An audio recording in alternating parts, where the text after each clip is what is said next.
Kita akan jawab beberapa pertanyaan dari tanpa nama.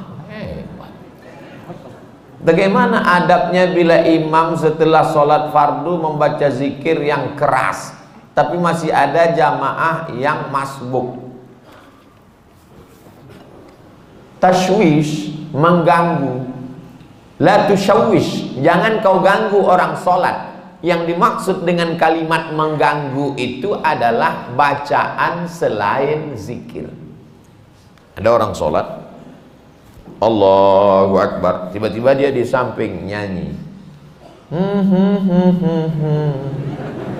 Itu namanya mengganggu.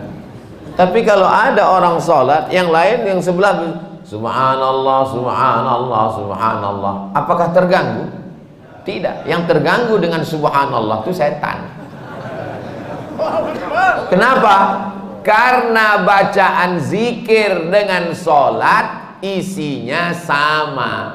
Aqimis sholata li zikri, dirikanlah sholat untuk zikir mengingat aku.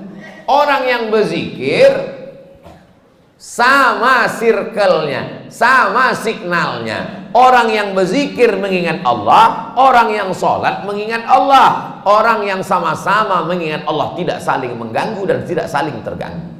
Jadi kalau ada orang sholat, orang sebelah itu berzikir, tapi zikirnya mengganggu, dua kemungkinan. Yang sholat itu setan atau yang berzikir itu setan. Dia udah tahu bahwa zikir itu tidak terlalu kuat, tidak terlalu pelan. Subhanallah, subhanallah. Udah tahu ada orang sholat, kuat-kuat matanya ke situ lah. Subhanallah, subhanallah. Ini setan. Ini setan yang sedang berzikir. Pak Ustadz, zikir setelah selesai sholat itu kan zikirnya sir. Itu menurut mazhab Syafi'i. Zikirnya jahar, mazhab muridnya Imam Syafi'i, namanya Hambali, Imam Ahmad bin Hambal. Menurut mazhab Syafi'i, berzikir itu jahar sementara makmumnya tahu. Kalau makmumnya sudah tahu, zikirnya sir. Maka di sebagian masjid zikirnya sir. Pas imam ditanya, Pak Imam zikirnya kok enggak jahar? Makmumnya udah tahu.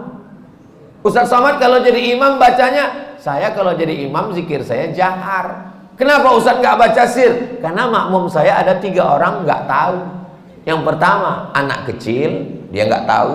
Yang kedua mu'alaf baru masuk Islam. Yang ketiga orang tua udah tahu cuman lupa. Maka mereka dikasih tahu. Anak-anak ini pulang ke rumah, nanti ditanya sama emaknya, nah zikir di masjid tadi apa? Tapi kalau saya zikir kuat, dia tahu subhanallah, subhanallah, tapi tidak terlalu kuat. Nggak mungkin juga orang di masjid zikir sampai subhanallah, subhanallah. Kau zikir apa ngamuk?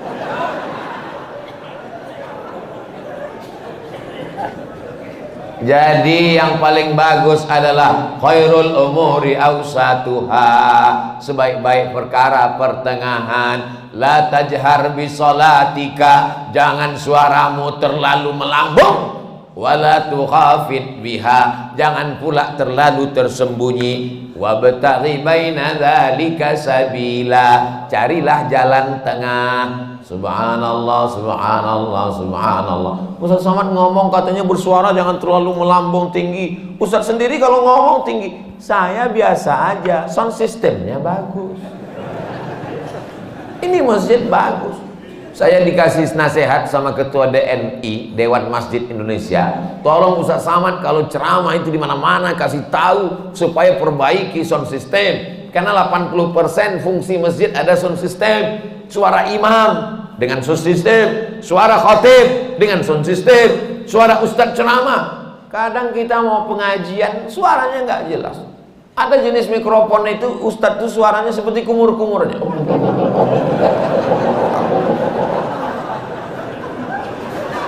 Tapi di masjid Darul Hamid, Baitul Hamid, bait rumah, Hamid rumah orang yang memuji Allah, rumah yang terpuji. Masya Allah, tenang, sound systemnya mantap, cuman agak panas saja dikit.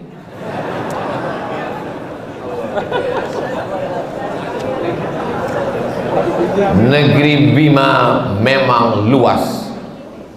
Pergi memancing ke Pulau Buru. Mengapa terasa panas? Karena Ustadz pakai baju baru.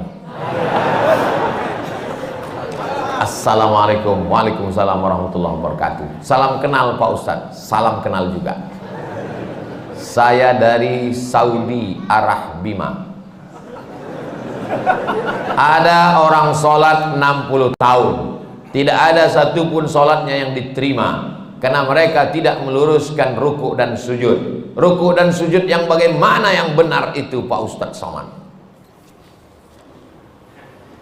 Irji ila salatika fa innaka lam tusalli. Ulangi salatmu karena salatmu tidak sah. Sahabat itu pun mengulangi salatnya.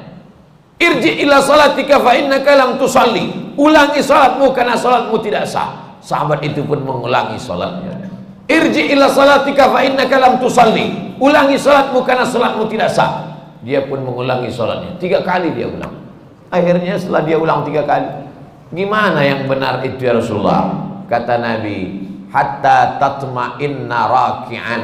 Kalau kau ruku, rukuknya tumakninah. Makna tumakninah 2. Yang pertama, ada tempo tenggat waktunya. Seminim-minimnya ruku, 1 kali tasbih. Subhana rabbiyal azimi wa bihamdih. Walaupun 1, tapi dibaca itu ada tumakninahnya. Subhana rabbiyal azimi wa bihamdih. Kenapa orang sholat nggak ada tumakninahnya? Seperti pohon bambu di tepi sungai ditiup angin, karena nggak dibaca di mulut. Allahu Akbar, Allahu Akbar, Allahu Akbar, Allahu Akbar, Allahu Akbar. Pas ditanya, kenapa kau sholat cepat betul? Maaf, nama saya Valentino Rossi, pembalap, pemuda berbadan gelap. Yang kedua, kenapa tidak ada tumakninah? Tidak benar rukuknya. Kalau diletakkan bejana di atas, tidak tumpah airnya, diagak-agak demikian. Jangan terlalu tunduk ke bawah seperti kambing lapar dapat rumput. Jangan mendongak ke atas seperti kuda jantan melihat kuda betina, apalagi kuda liar. Maka dia harus diagak-agak, dikira-kira. Jadi makna tumakninah 2, gerakannya dan waktunya. Allahu Akbar. Subhana rabbiyal azimi wa bihamdi. Subhana rabbiyal azim. Tidak terlalu menunduk ke bawah, tidak terlalu mendongak. Jangan rukuknya mendongak. Lalu kemudian sujud hatta tatma'inna sajidan. Kalau engkau sujud, sujudnya juga tumaknina.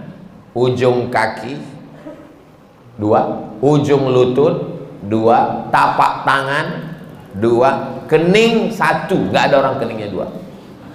Nempel ke bawah. Ini kening. Apakah hidung juga wajib disentuhkan? Kening ke lantai wajib. Hidung mustahab, dianjurkan. Yang paling bagus hidung. Cuman beda kita dengan orang Arab. Orang Arab tuh nggak terlalu terpaksa, kena dia. Kita memang agak kita paksakan dia. Mohon maaf, yang besek jangan tersinggung. Ini saya cerita tentang saya nih maksudnya. Jadi masalah hidung kena itu mustahab, dianjurkan. Bagaimana kalau orang pakai peci sampai keningnya tertutup? Ada orang pakai peci gitu. Makanya sebagian orang kadang kalau mau sholat dinaikkannya ke atas. Supaya menempel ke bawah. Afdolnya demikian. Bagaimana kalau ada orang keningnya tertutup? Maka sesungguhnya kain pada bagian tubuh yang menutupi tidak membatalkan sholat. Mana dalilnya? Karena ada seorang sahabat Nabi sedang sholat, dia ambil ujung jubahnya, dia tutupkan ke atas pasir, karena dia tidak mau keningnya menempel ke pasir karena panas, terik, nggak ada sajadah. Sholat dia, pas mau sujud, ujung jubahnya dia sujud di atas. Itu dalil boleh menempelkan ke kain yang menempel ke badan, tapi kurang afdal. Yang afdal adalah menyentuh. Begitu yang diajarkan Nabi. Kenapa orang bisa tasbihnya itu cepat sekali? Karena tidak diucapkan di mulut. Kalau diucapkan di mulut pasti pelan. Subhana rabbiyal a'la wa bihamdi. Subhana rabbiyal a'la. Subhanakallahumma wa bihamdika. Tasbih kita pelan itu karena diucapkan. Subhanallah, subhanallah, subhanallah, subhanallah. Jadi kalau ada bapak ibu lihat ada orang cepat sekali, itu karena nggak diucapkan.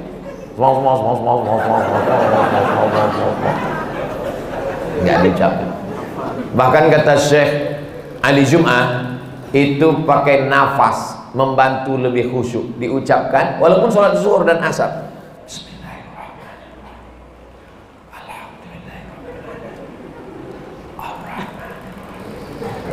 Pakai nafas dan diucapkan. Apakah Nabi itu kalau sholat mulutnya bergerak? Ditanya kepada sahabat Nabi namanya Khabbab ibnul Alf. Ya Khabbab, ya. Nabi itu kalau sholat mulutnya bergerak. Ya. Dari mana kamu tahu? Bittirabi lihiyatih. Aku lihat jenggot Nabi bergoyang. Kenapa jenggotnya bergoyang? Karena dagu dan rahangnya bergerak. Ini ada orang sholat mulutnya nggak bergerak sama sekali. Matanya aja yang bergerak. Sholat apa ini? Ini pertanyaan sederhana, tapi mengkoreksi lagi sholat kita. Yang tidak benar sholatnya karena tidak membaca. Dibaca, qiraah itu artinya membaca. Sedangkan orang yang baca mulutnya nggak bergerak itu namanya mutalaah. Itu beda dalam bahasa Arab. Kalau bergerak membaca, makanya qiraatul Fatihah membaca. Bismillahirrahmanirrahim. At-tahiyatul mubarakatus shalawatut thayyibat. Assalamu alayka ayyuhan nabiy wa rahmatullahi wa barakatuh. Wassalamu alayna wa ala ibadillahi sholihin. Asyhadu an la ilaha illallah wa asyhadu anna Muhammadar Rasulullah. Allahumma shalli ala sayyidina Muhammad wa ala ali sayyidina Muhammad. Sampai fil alamin innaka Hamidum Majid. Allahumma ighfir li ma qaddamtu wa ma akhartu wa ma asrartu wa ma a'lantu wa ma asraftu wa ma anta a'lamu bihi minni antal muqaddim wa antal muakhir. La ilaha illa anta subhanaka inni kuntu minadh dhalimin. Allahumma inni a'udzubika min 'adzabi jahannam wa min 'adzabil qabri wa min fitnatil mahya wal mamat wa min syarri fitnatil masiihid dajjal. Allahumma a'inni 'ala dzikrika wa syukrika wa husni ibadati. Assalamualaikum warahmatullahi. Assalamualaikum warahmatullahi. Tumakninah. Kalau tidak ada tumakninah, kata Nabi, ulangi sholatmu karena sholatmu tidak sah. Mari kita jaga sholat kita lagi insyaallah. Jangan menjadi pencuri-pencuri sholat. Bagaimana pencuri sholat? Karena tidak lengkap rukunnya, syarat-syaratnya menurut pandangan ulama fikih. Ada orang sekarang ketika ditanya, kamu sholatnya kok cepat sekali, nggak lengkap. Yang penting hati kita. Ini orang tidak belajar fikih, nggak ngaji. Dan orang seperti ini tidak ada di Bima. Dulu pernah ada tapi udah meninggal. Assalamualaikum Ustaz. Waalaikumsalam. Berkaitan dengan kirim Al-Fatihah, apakah Nabi ngirim Al-Fatihah untuk istrinya Siti Khadijah? Apakah Nabi ngirim Al-Fatihah untuk Ja'far saudara kembarnya? Apakah Nabi para sahabat kirim Al-Fatihah? Supaya kami paham Pak Ustadz. Jadi ini yang nanya ini, dia mau beramal kalau dilakukan Nabi. Kalau nggak dilakukan Nabi, nggak mau. Nggak apa-apa, bagus. Ada seorang sahabat Nabi, bukan sahabat Abdul Somad. Dia sebelum tidur malam bertasbih Al-Fa'uqdah 2000 simpul. Diambilnya simpul tali 2000. Simpul tali 2000. Habis itu zikir subhanallah subhanallah subhanallah 2000 simpul. Sekarang saya tanya, bolehkah bertasbih 2000 kali sebelum tidur malam? Boleh apa enggak boleh? Sekarang balik pertanyaan ini, pernahkah Nabi melakukannya? Nggak pernah. Kalau nggak pernah dilakukan Nabi, apakah boleh dilakukan? Tadi katanya yang boleh, sekarang nggak boleh. Ternyata kalau ngomong sama orang belum sarapan susah ya.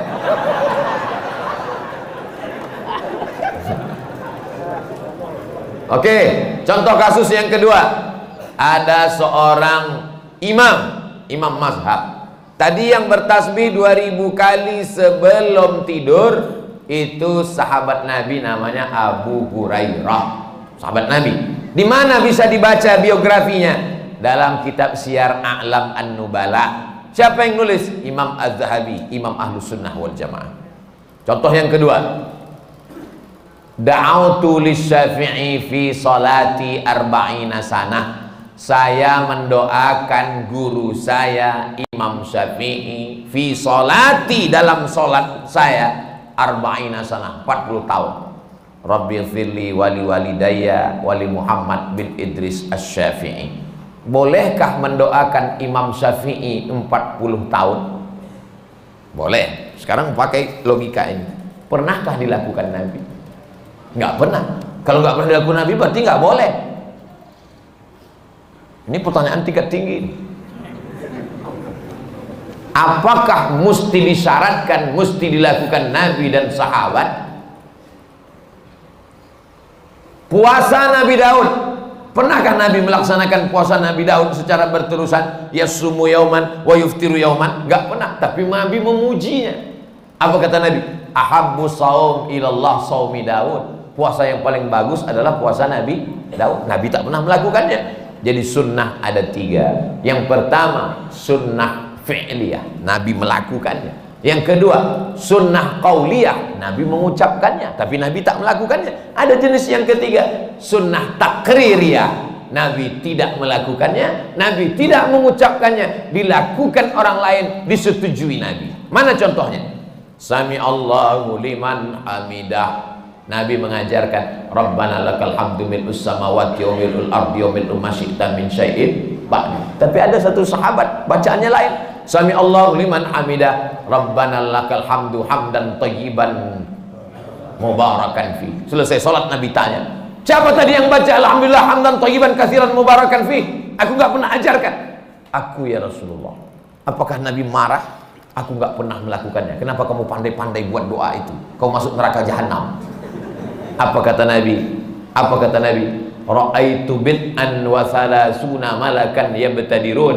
Aku lihat 39 malaikat turun dari pintu langit ingin mencatat doa yang kau baca. Enggak pernah dibaca Nabi. Begitu juga dengan Allahu Akbar kabira, diriwayatkan oleh Abdullah bin Umar bin Khattab. Nabi mengajarkan Allahumma ba'id baini wa baina khataayaya kama ba'adta bainal masyriqi wal maghrib. Sahih Bukhari. Allahu Akbar kabira ada juga dalam Sahih Bukhari. Nabi tidak pernah mengucapkannya. Siapa yang membaca itu? Sahabat. Allahu Akbar. Tiba-tiba ada sahabat di belakang. Allahu Akbar kabira walhamdulillahi katsira wa subhanallahi bukratan wa asila. Titik. Wajhatu wajhiya itu iftitah lain. Selesai sholat Nabi tanya, siapa tadi yang baca Allahu Akbar kabira? Ana ya Rasulullah. Apa kata Nabi? Futihat abwabus sama, terbuka pintu-pintu langit, malaikat turun mencatat doa yang kau baca. Ini jenis takriri.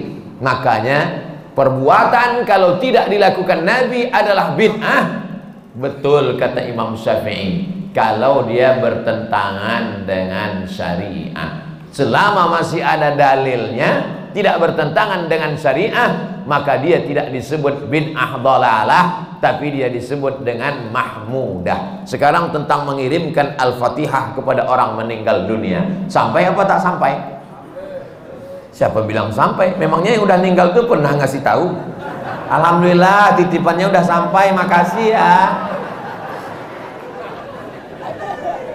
Imam Ibnu Taimiyah punya murid namanya Imam Ibnul Qayyim Al-Jauziyah. Punya kitab namanya Kitab Ar-Ruh. Sudah diterjemahkan ke bahasa Indonesia 3 huruf, R-O-H, roh.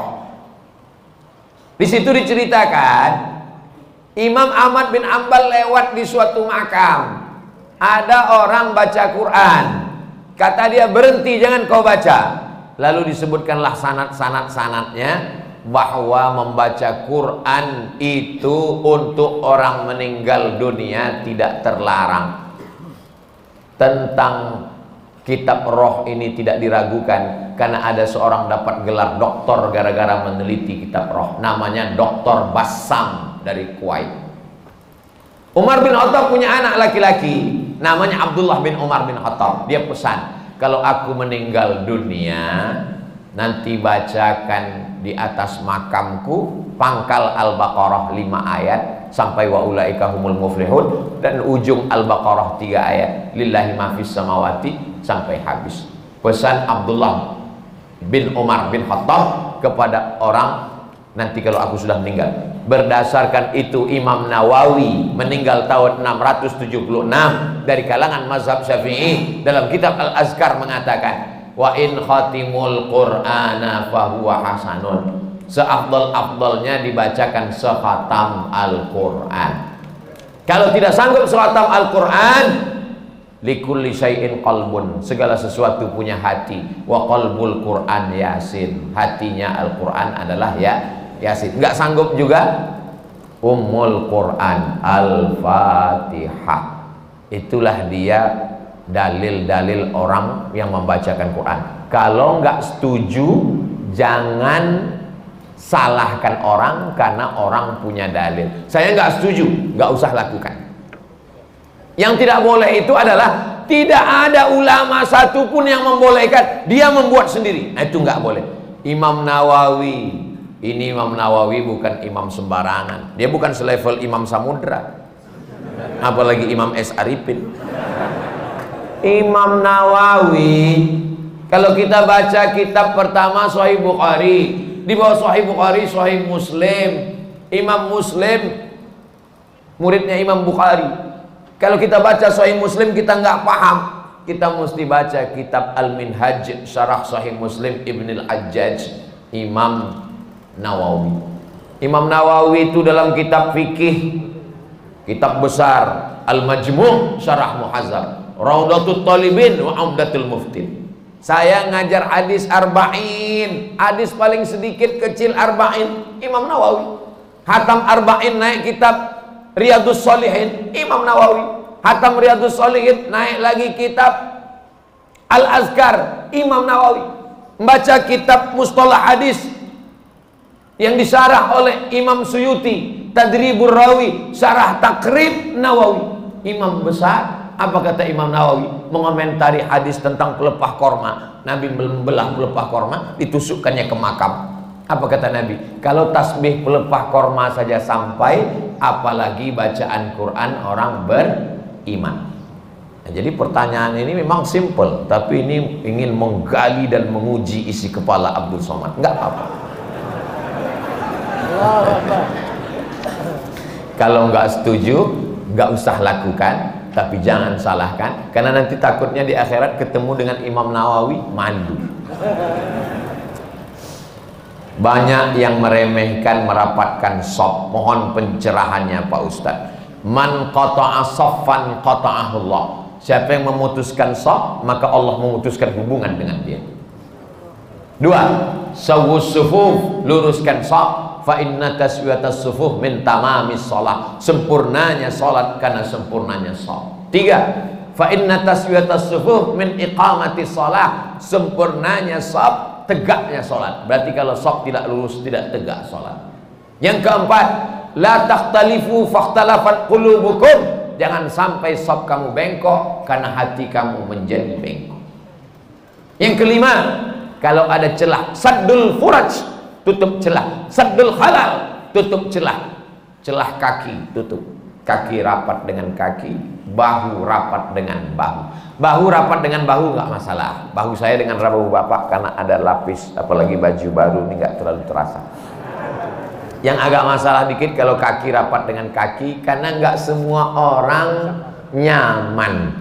Saya kalau ada orang merapatkan kakinya dengan kaki saya nggak apa-apa, karena saya orangnya nggak terlalu sensitif.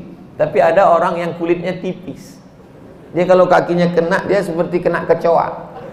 Jadi kalau teman di sebelah kita itu kita rapatkan kaki, dia geser, jangan rapatkan lagi. Karena kalau kita geser nanti dia geser lagi, dia geser lagi. Imam udah mau waladhdallin, kita masih ngurus kaki. Khawatirnya dia baru tobat kemarin. Begitu kita geser 2 kali, dipijaknya langsung.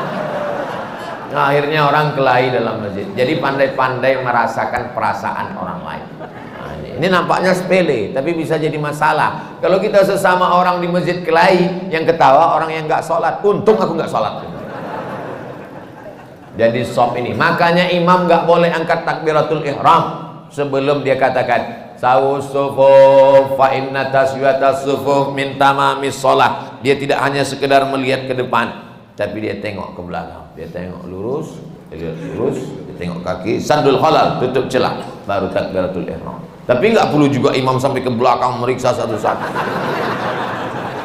Ada dulu sahabat saya, ketua Majelis Ulama Indonesia, dia sholat.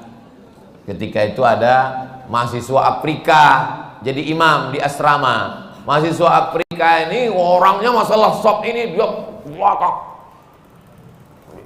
Ada satu yang nggak sabar, maju deh ke depan. Allahu Akbar. Nah, ini namanya imam kena kudeta nggak berdarah. Apakah makmum itu sudah tahu bacaan tentang luruskan sop? Tahu? Bacaan tentang sawus sufuf itu hampir semua orang Indonesia kan tahu kan? Luruskan sop, tahu semua. Kenapa diulang imam setiap mau sholat? Menunjukkan manusia ini lupa dan lalai. Belum pernah pengalaman saya sholat di masjid tiba-tiba imamnya ngomong, jamaah saya nggak perlu menyuruh meluruskan sop, kalian udah tahu semua kan? Menunjukkan manusia ini selalu lalai tentang sop. Maka luruskan. Qadamun biqadamin, mangkibun bimangkibin, mangkibun bimangkibin, bahu dengan bahu, kaki dengan kaki, lurus. Allah. Sekarang enak ada sajadah.